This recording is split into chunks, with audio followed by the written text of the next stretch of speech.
الحمد لله نحمده ونستعينه ونستغفره ونؤمن به ونتوكل عليه ونعوذ بالله من شرور أنفسنا ومن سيئات أعمالنا من يهده الله فلا مضل له ومن يضلل فلا هادي له أشهد أن لا إله إلا الله وأشهد أن محمدًا عبده ورسوله أعوذ بالله من الشيطان الرجيم بسم الله الرحمن الرحيم اعلموا أنما الحياة الدنيا لعب ولهو وزينة وتفاخر بينكم وتكاثر في الأموال والأولاد وقال ربي يا أيها الناس إنما بغيكم على أنفسكم متاع الحياة الدنيا ثم إلينا مرجعكم فننبئكم بما كنتم تعملون إنما مثل الحياة الدنيا كماء أنزلناه من السماء فاختلط به نبات الأرض صدق الله العظيم رب اشرح لي صدري ويسر لي أمري واحلل عقدة من لساني يفقه قولي اللهم أرنا الحق حقا وارزقنا اتباعه وارنا الباطل باطلا وارزقنا اجتنابه۔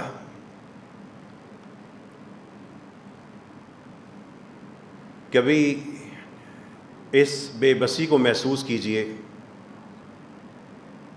اپنے اس محدود دائرے کو سوچئے کہ آپ کا اپنا وجود آپ کا اپنا بنایا ہوا نہیں ہے۔ جس کائنات میں آپ جی رہے ہیں وہ کائنات آپ کی اپنی نہیں ہے۔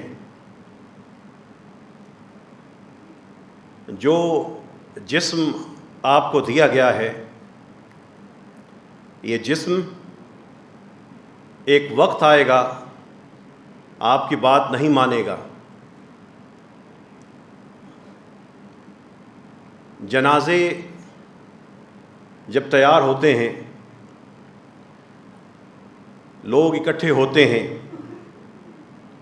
پتہ لگتا ہے اس شخص نے بڑی محنت کر کے اپنی زندگی کے شب و روز ایک کر کے یہ جائیداد بنائی، یہ گھرانہ بنایا، اس کو اللہ نے ایک گھرانے کی نعمت دی، کاروبار بڑا پھیلا ہوا ہے، گاڑیاں بھی ہیں، نوکر بھی ہیں، ملازم بھی ہیں، لیکن اس میت کو ہم نے آج اٹھا کے لے جا کے جلد سے جلد دفن کرنا ہے۔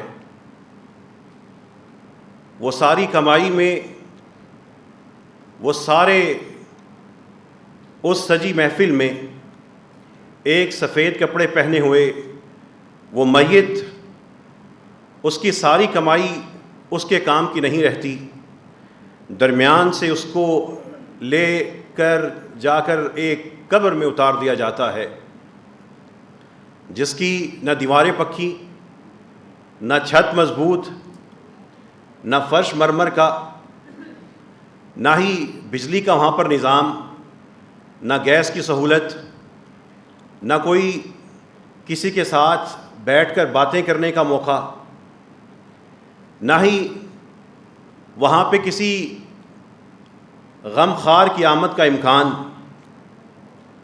وہ یہ کمانے والا، چھا جانے والا وہ شخص، اس کی ساری زندگی کی کمائی پیچھے اسی طرح کھڑی ہوتی ہے، کوٹھی مسکرا رہی ہوتی ہے، گاڑیاں وہاں پر چمک رہی ہوتی ہیں، لوگ اس کے کمائے ہوئے میں سے اس کے گھر آ کے بیٹھ کے کھا رہے ہوتے ہیں، درمیان سے بندہ جا چکا ہوتا ہے، لہلہاتی کھیت بھس بن چکی ہوتی ہے، وہ بڑے نام والا اب اس کا نام ختم ہو چکا ہوتا ہے، بیٹا بھی کہتا ہے کہ ابو کو نہلانے کی بجائے کہتا ہے میت کو نہلا دیں۔ وہ رشتے ختم ہو چکے ہوتے ہیں، وہ کسی کا باپ تھا، کسی کا بھائی تھا، کسی کا سسر تھا، کسی کا داماد تھا، ان سب کے لیے ایک ہی پہچان ہوتی ہے، میت کا خیال رکھنا، میت کو نہلا لینا، میت تیار ہو، میت کو اٹھا لو، میت کو احتیاط سے لے کے چلو، وہی ایک شناخت ہوتی ہے۔ اور پھر میت کو دفنا آتے ہیں۔ اس دائرے کے اندر اپنی بے بسی محسوس کیجئے،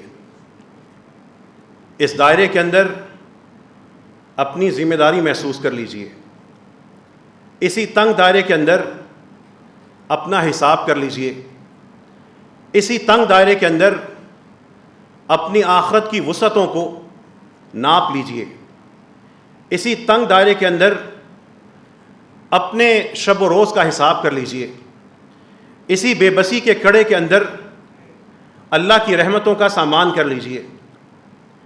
یہ ایک تنگ دائرہ ہے، کڑا حصار ہے، جس کو قرآن کریم یوں سمجھانے کی کوشش کرتا ہے، اعلموا انما الحیات الدنیا لعب ولہو وزینۃ وتفاخر بینکم وتکاثر فی الاموال والاولاد۔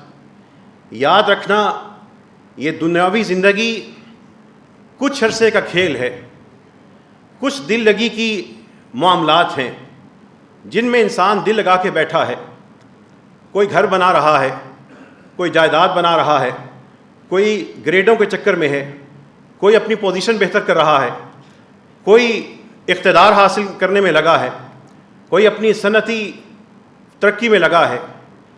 وتفاخر وزینۃ، یہ کچھ خوشنما سی چیز ہے۔ وتفاخر بینکم، تم لوگوں کا آپس میں ایک مقابلہ ہے۔ وتکاثر فی الاموال والاولاد، یہ مال و اولاد میں بڑھنے کی کوشش کا بس کچھ نام ہے، لیکن یہ ساری زندگی کی حقیقت کیا ہے؟ کمثل غیث، ایک بارش کی طرح ہے، اعجب الکفار نباتہ، اس بارش کی وجہ سے کاشت کرنے والوں کو اپنی پیداوار، اپنی کھیت بڑی خوبصورت لگتی ہے۔ ثم یہیج فتراہ مصفرا، کھیت لہلہاتی ہے اور پھر زرد ہونا شروع ہوتی ہے۔ ثم یکون حطاما، پھر مٹ جاتی ہے۔ ثم یکون حطاما، بھس بن جاتی ہے۔ ثم یکون حطاما، سب کچھ ریزہ ریزہ ہو جاتا ہے۔ ایک ٹیسٹ ہوتا ہے، انسان بڑا قابل ہے، ٹیسٹ بتاتا ہے کہ آپ کو برین ٹیومر ہو چکا۔ دیکھتے ہی دیکھتے ایک شہنشاہ قسم کا آدمی وہ ایک قدم اٹھانے کے قابل نہیں رہتا۔ ایک شاندار نوجوان، خوبصورت، مضبوط، پتہ لگتا ہے کینسر نے سرایت کر لیا، دیکھتے ہی دیکھتے اس کا سارا حسن و جمال غائب ہو جاتا ہے۔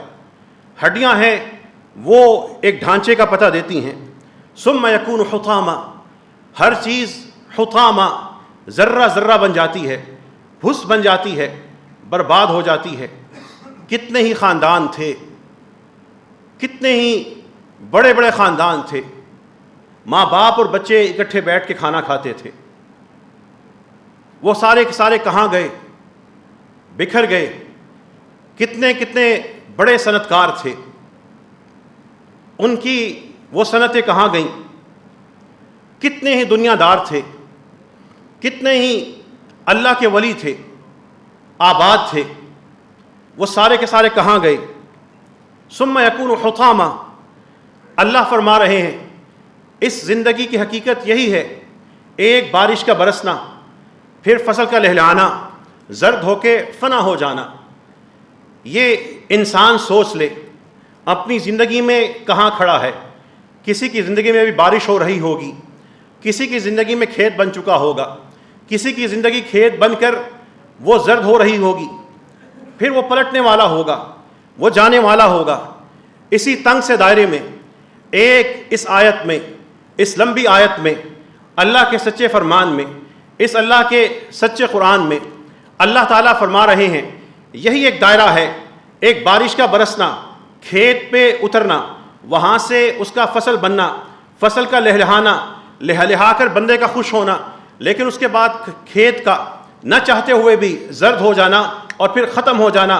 ثم یکون حطاما، پھر وہ بھس بن جائے گا، وہ سارے کا سارا ختم ہو جائے گا، ذرہ ذرہ رہ جائے گا۔ ثم یکون حطاما، فنا ہو جائے گا۔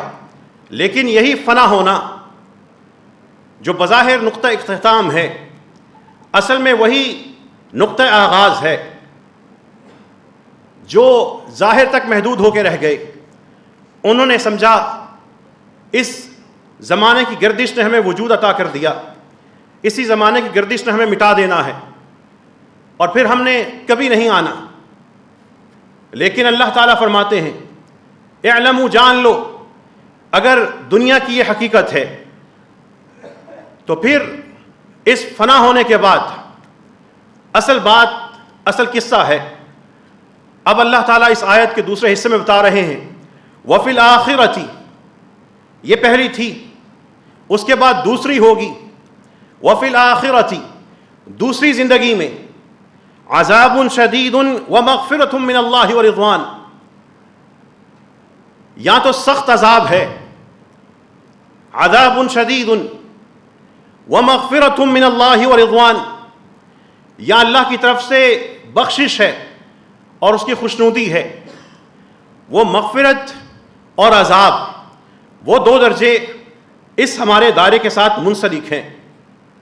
اسی دائرے کے اندر وہاں کے عذاب کی ساری کی ساری پلاننگ ہے، اور اسی تنگ دائرے کے اندر اسی ایک بارش سے فصل بن کر لہلہا کر فنا ہونے میں وہاں کی مغفرت اور وہاں پہ رضامندی کا سودا ہے، سامان ہے، بشارت ہے.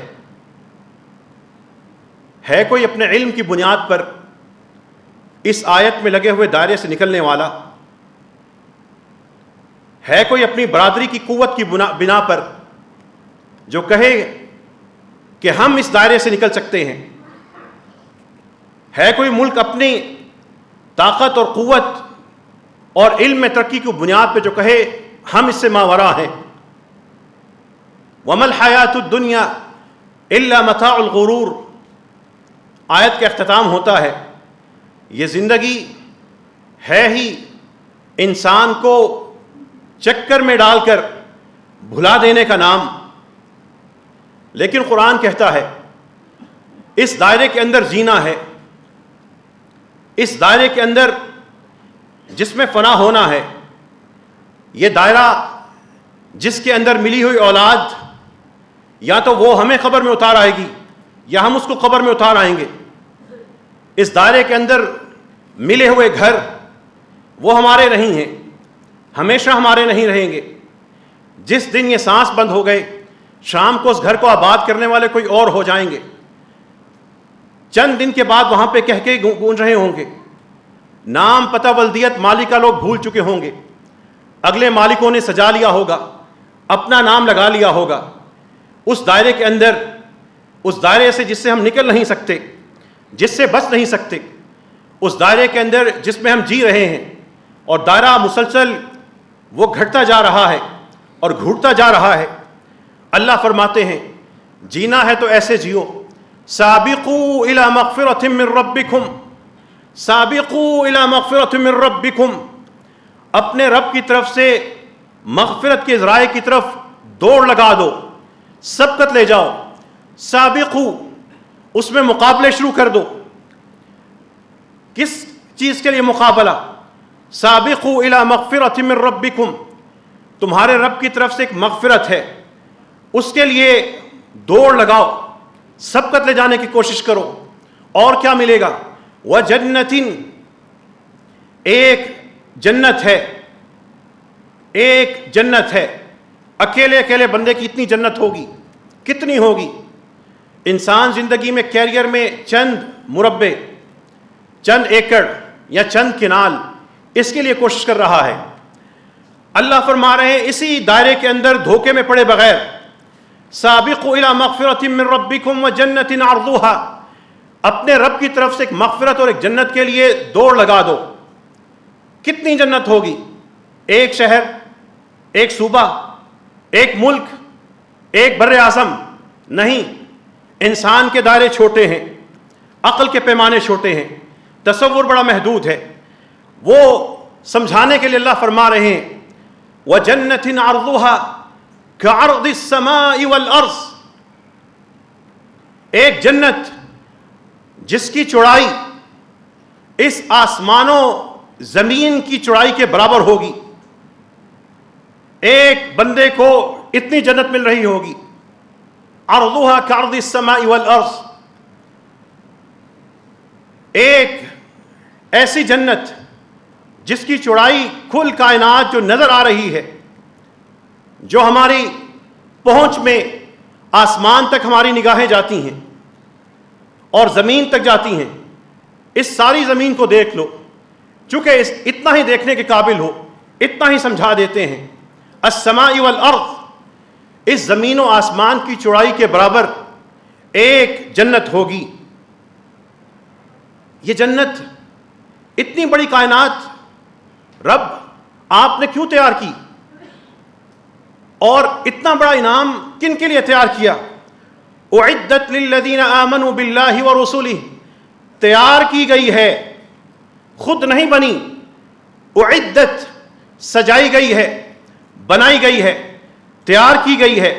للذین آمنوا باللہ ورسولہ, ان لوگوں کے لیے جو زندگی میں ایمان کی روش پر چلتے رہے, اللہ پر اور رسولوں پر پکے ایمان کے ساتھ چلتے رہے.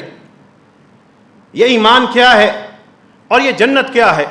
ذالک فضل اللہ, یہ اللہ کا وہ فضل ہے. یؤتیہ من یشاء, وہ اللہ اس کو عطا کرتا ہے.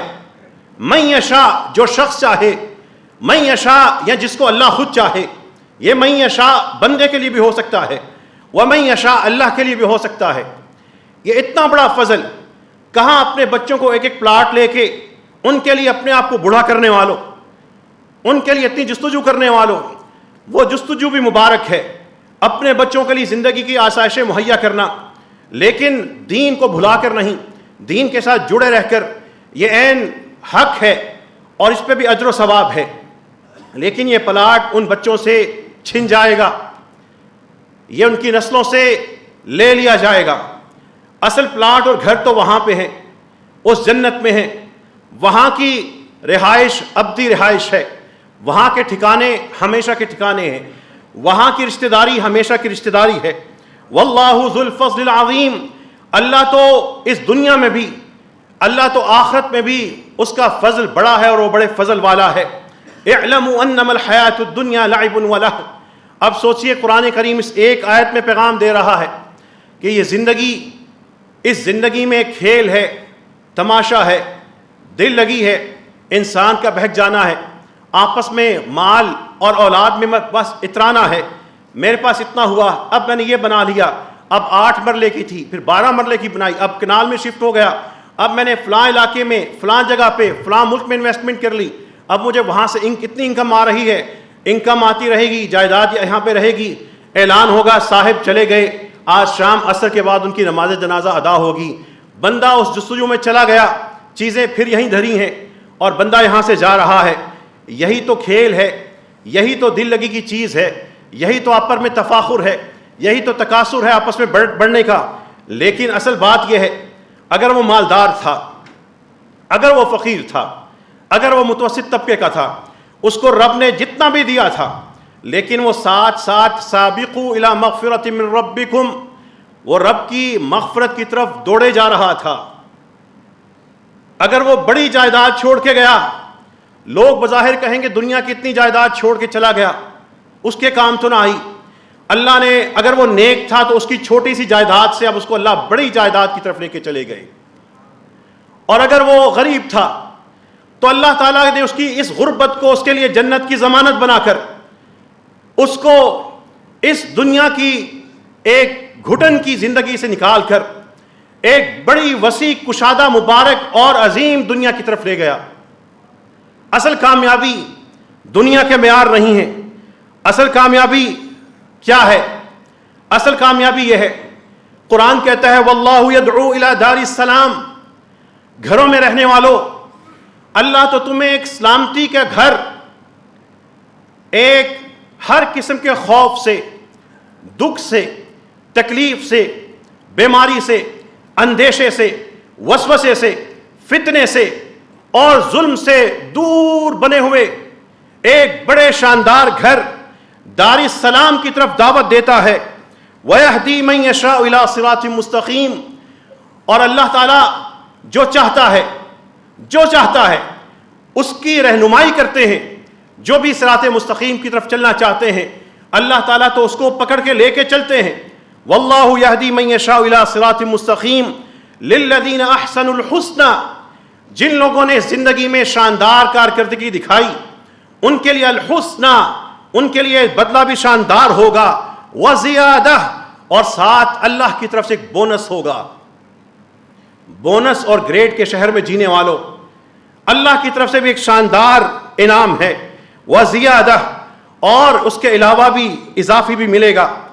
رسول اللہ صلی اللہ علیہ وسلم کے پاس جبرائیل علیہ السلام آئے تھے. رسول اللہ صلی اللہ علیہ وسلم نے فرمایا، جبرائیل نے آ کے پیغام دیا ہے، یا محمد عش ما شئت، اے محمد صلی اللہ علیہ وسلم جتنا تم چاہتے ہو جی لو. فإنک میت، آخر میں تمہاری زندگی کا بھی اختتام ہونا ہے. وأحبب ما شئت، جس سے چاہو دل لگا لو، محبت کر لو. فإنک مفارقہ، ہر پسندیدہ چیز کو تم نے چھوڑ کے جانا ہے. وأعمل ما شئت، جو کر سکتے ہو کر لو. فإنک مجزی بہ، اسی کا تمہیں بدلہ مل کے رہے گا. وَاعْلَمْ أَنَّ شَرَفَ الْمُؤْمِنِ قِيَامُهُ بِاللَّيْلِ، اور اے محمد جان لو صلی اللہ علیہ وسلم کہ مومن کی عزت، اس کا افتخار، اس کی شان، اس کا رتبہ، اس کا دبدبہ، اس کی سب سے بڑی عزت اس شخص کا، مومن کا رات کے وقت قیام ہے. اور وَعِزُّهُ اسْتَغْنَاهُ عَنِ النَّاسِ، اور اس کی عزت یہ ہے کہ وہ لوگوں سے بے نیاز ہو جائے، مانگتا نہ پھرے، امید بھری نظروں سے دیکھتا نہ رہے. استغناء عن الناس، اس کو لوگوں سے بے نیازی مل جائے. اللہ سے دعا کیجیے، اللہ ہمیں بھی اس گھر کی تیاری کرنے کی توفیق عطا فرما. اے اللہ اسی تنگ دائرے میں ہمیں بھی یہ قیام اللیل کا عزت نصیب فرما. اے اللہ استغناء عن الناس کی یہ عزت، یہ احترام ہمیں بھی نصیب فرما دے. اے اللہ جو سنا ہے اس پہ عمل کرنے کی توفیق عطا فرما. اے رب کریم یہاں پہ موجود جتنے لوگ ہیں ان کو اپنی قبروں میں اترنے سے پہلے اپنی آخرت کامیاب طریقے سے کمانے کی توفیق عطا فرما. وآخر دعوانا ان الحمد للہ رب العالمین. الحمد للہ حمدا کثیرا طیبا مبارکا فیہ. اللہم لک الحمد کما ينبغی لجلال وجہک وعظیم سلطانک. اللہم صل علی نبینا محمد وعلى آل محمد كما صليت على إبراهيم وعلى آل إبراهيم إنك حميد مجيد. اللهم بارك على محمد وعلى آل محمد كما باركت على إبراهيم وعلى آل إبراهيم إنك حميد مجيد. رسول اللہ صلی اللہ علیہ وسلم کی زندگی میں جب عاشوراء کا دن آتا تھا تو رسول اللہ صلی اللہ علیہ وسلم اس دن کا روزہ رکھتے تھے. اور یہ روزہ اس کی ایک تاریخی حیثیت ہے. اس کو حضرت موسیٰ علیہ السلام کے لشکر اور ان کی نجات سے منسوب کیا گیا. رسول اللہ صلی اللہ علیہ وسلم کے جو دین کو مکمل سمجھتا ہے تو 10 محرم کا جو روزہ ہے اللہ تعالیٰ کے رسول صلی اللہ علیہ وسلم کی حدیث کے مطابق وہ پورے سال کے گناہوں کا انسان کے لیے کفارہ ہے، کفارہ بن سکتا ہے. اور رسول اللہ صلی اللہ علیہ وسلم فرماتے ہیں مجھے یقین ہے کہ اللہ تعالیٰ اس 10 محرم کے روزے کو انسان کے لیے سارے سال کے گناہوں کا ایک کفارہ بنا دیں گے، اس کو ختم کرنے کا ذریعہ بنا دیں گے. یہ شریعت ہے رسول اللہ صلی اللہ علیہ وسلم کی. اور 10 محرم کی جو فضیلت ہے وہ اسی حدیث کی وجہ سے ہے. اور اگر کسی کو رسول اللہ صلی اللہ علیہ وسلم کی پہ نازل ہوئے دین کی کمالیت کا اعتراف ہے تو اس کے سوا 10 محرم کی نہ کوئی فضیلت ہے اور نہ ہی شریعت میں اس کا کوئی مقام ہے.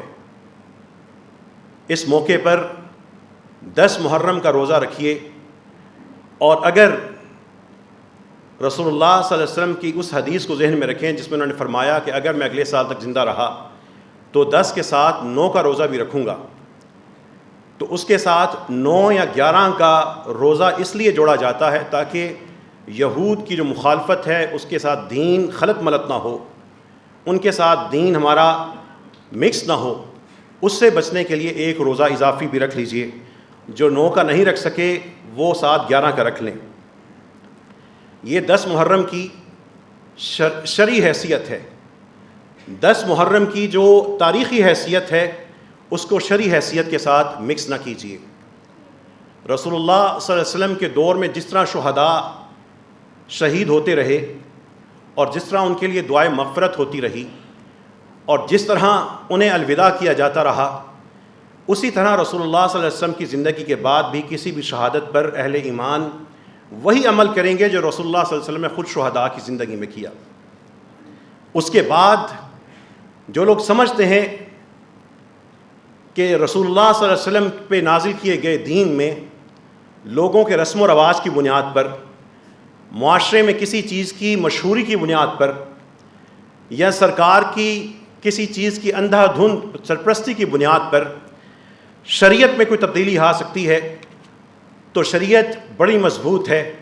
اللہ کا دین اس کا ایک حرف بلکہ حرف کا ایک چھوٹا سے آواز کا حصہ بھی کوئی نہیں بدل سکتا۔ اس لیے 10 محرم کا یہ روزہ اپنے خاندانوں کو رکھوائیں، اس کا اہتمام کیجیے۔ علماء کرام جب اس پہ بحث کرتے ہیں تو بحث اس پہ بھی ہوتی ہے کیا یہ روزہ رسول اللہ صلی اللہ علیہ وسلم نے فرض کر دیا تھا یا یہ سنت سمجھا جائے گا؟ تو ایک بڑا طبقہ علماء کرام کا اس کو فرضیت کی طرف بھی لے کے جاتا ہے۔ اس کی اتنی اہمیت کو سمجھتے ہوئے اور اس تنگ دائرے کے اندر یہ کوشش کرتے ہوئے ومن اراد الآخرۃ، جس نے آخرت کو چاہا، وسعى لها سعيها، اور اس کے لیے کوشش کرتا رہا، وهو مؤمن، سچے دل سچی نیت اور صحیح عمل سے، فاولئک کان سعیهم مشکورا، ایسے لوگوں کو ان کی کارکردگی کا اجر ضرور ملے گا، ان کی کارکردگی کی قدر کی جائے گی۔ اس آیت کو اور آیات کو ذہن میں رکھتے ہوئے کہ میری آخرت کے سودے ہیں، نہ جانے محرم کا یہ روزہ پھر زندگی میں آنا ہے یا نہیں آنا، یہ سوچتے ہوئے ان موقعوں کو ضائع نہ کیجیے۔ رسول اللہ صلی اللہ علیہ وسلم کے ایک صحابی کہتے ہیں کہ مجھے رسول اللہ صلی اللہ علیہ وسلم نے کہا، جب تم اپنے بستر پر جا کے لیٹو، اذا اتیت مضجعک فتوضا، جب اپنے بستر پہ آؤ وضو کر لیا کرو۔ جو بچے بطور خاص بیٹھے ہیں جنہوں نے اس ہفتے میں تقریباً 150 سے زائد بچوں نے مقابلہ حسن وضو میں شرکت کی، بڑوں کے لیے بھی، ان بچوں کے لیے بھی خاص طور پر ایک عادت بنا لیں، اس عادت کو عبادت بنا لیں اور عبادتوں کو اپنی عادت بنا لیں۔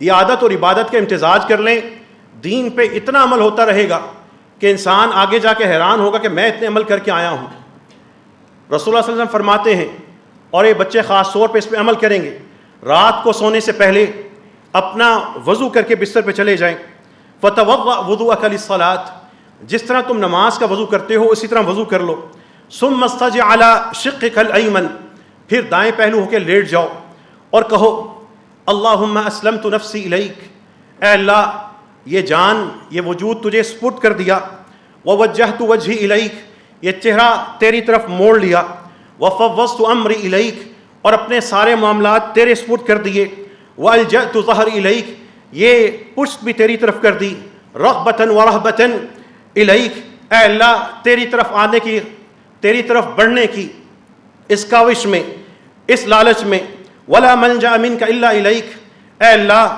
آپ کے مقابلے میں کوئی نجات والی جگہ نہیں ہے، آمنت بکتابک الذی انزلت، اے اللہ جو آپ نے کتاب اتاری ہے میں اس ساری کتاب پہ ایمان لایا، وبنبیک الذی ارسلت، اور جو نبی آپ نے بھیجے ہیں، جو رسول آپ نے مبعوث کیے میں ان پہ ایمان لایا۔ یہ 5 کلمات کہے رسول اللہ صلی اللہ علیہ وسلم اپنے صحابی کو سمجھا رہے ہیں، اپنی نیند کو، اپنے لیٹنے کو عبادت بنا لو، یہ کلمات کہہ لو، پھر اگر تم اس رات فوت ہو گئے، اگر تمہیں اس رات موت آ گئی، تم صحیح دین پر تمہارا خاتمہ شمار کیا جائے گا، ایمان پر تمہیں قبول کیا جائے گا۔ رسول اللہ صلی اللہ علیہ وسلم نے اپنے صحابی کو یہ حدیث بتا دی، میرے تک پہنچ گئی، آپ تک پہنچ گئی، یہی ہے وما علینا الا البلاغ المبین، واضح پہنچا دیا۔ اب اس کے بعد شرح میں نہیں پڑھنا، لمبے چوڑے مسائل میں نہیں پڑھنا، عقل مند وہ ہے جو تھوڑا سنیں عمل زیادہ شروع کر دے، اس حدیث پہ عمل شروع کر دیجیے گا۔ یہ موقع چلے جانے ہیں۔ ادھر یا اس جگہ پر ہمارے ایک بڑے پیارے بزرگ ہمیشہ آ کے بیٹھتے تھے، اور ان کو میں کہتا تھا آپ قبضہ یہاں پہ کرتے ہیں، اور بڑی محبت سے E11 سے اکثر پیدل چل کے آتے تھے کہ میں نے زیادہ ثواب لینا ہے۔ جمعے کی نماز پڑھنے کے بعد بڑا کڑاکے دار آ کے بعض کا سب کے جانے کا انتظار کرتے تھے، آ کے معانقہ کرتے تھے۔ پچھلے جمعے ان کی طبیعت خراب تھی، اس لیے پچھلے جمعے آئے، ملے، ادھر بیٹھے رہے، دو چار ان کا ہوتا تھا ذرا مسالہ لگا کے ایسا کام کیا جائے جو مخصوص ہمارے اختلافی مسائل ہیں اس پہ بھی بات کی جائے، تو ان کو میں ٹھنڈا کر دیتا تھا۔ محبت والے تھے، اللہ کی راہ میں بڑے ہی انداز سے خرچ کرتے تھے، بڑے ہی چھپا کے۔ میں ہنستا تھا کہ آپ نے کر لیا لیکن فلاں فلاں چیز کو تو پتہ لگ گیا آپ کیا خرچ کے جا رہے ہیں۔ وہ محبت کرنے والا، وہ دیہاتی سا انسان اس مسجد میں 4 سال سے 5 سال سے آ رہے تھے، ادھر بیٹھتے تھے، وہ آج اللہ تعالیٰ کے حضور پیش ہو کے اپنی قبر میں اتر چکے۔ اللہ تعالیٰ ان کی قبر کو منور فرما دے، اللہ تعالیٰ ان پہ اپنی رحمت نازل فرما دے۔ ہمارے وہ پیارے بابا جی محمد حسین جن کا ہم جنازہ پرسوں رات پڑھ کے آئے، اللہ تعالیٰ ان پہ اپنی کروڑوں رحمتیں اور مغفرت نازل فرمائے۔ جس طرح وہ دین سے محبت کرتے تھے، دین کے مسائل سے محبت کرتے تھے، اس کے لیے تڑپتے تھے، کبھی کبھی پیار سے لڑتے بھی تھے۔ اے اللہ ان کی وہ غیرت کو قبول فرما۔ اے رب کریم وہ جو ایک ایک قدم چل کے یہاں پہ ہمارے ساتھ آتے تھے، یا اللہ ان کے ایک قدم کے بدلے ان کی جنت، اے اللہ ان کے درجات کو جنت میں بلند فرما دے۔ اے اللہ جتنے بھی ہمارے یہاں پہ بزرگ موجود ہیں، جوان موجود ہیں، بچے موجود ہیں، یا اللہ ان کو ایمان والی صحت اور عمر عطا فرما۔ اے اللہ ہمارے بزرگ ہماری برکت ہیں، اے اللہ ان بزرگوں کو ان کی ارذل العمر کی تکلیفوں سے بچا لے۔ ہمارے ایک پیارے بزرگ چودھری لطیف صاحب 6 ہفتے سے صاحب افراش ہے، اللہ ان کو بھی اے اللہ رب کریم ان کو صحت عطا فرما۔ ہمارے صف اول کے نمازی میاں محمد یونس جن کو مسجد میں ہی دل کا دورہ ہوا اور اس کے بعد وہ ہسپتال یہیں سے گئے، اگلے ہفتے پھر نماز میں کھڑے ہوئے تھے۔ یہ ہیں وہ نمازوں کو قائم کرنے والے۔ اے رب کریم وہ بھی بیمار ہیں، ان کو بھی صحت عطا فرما۔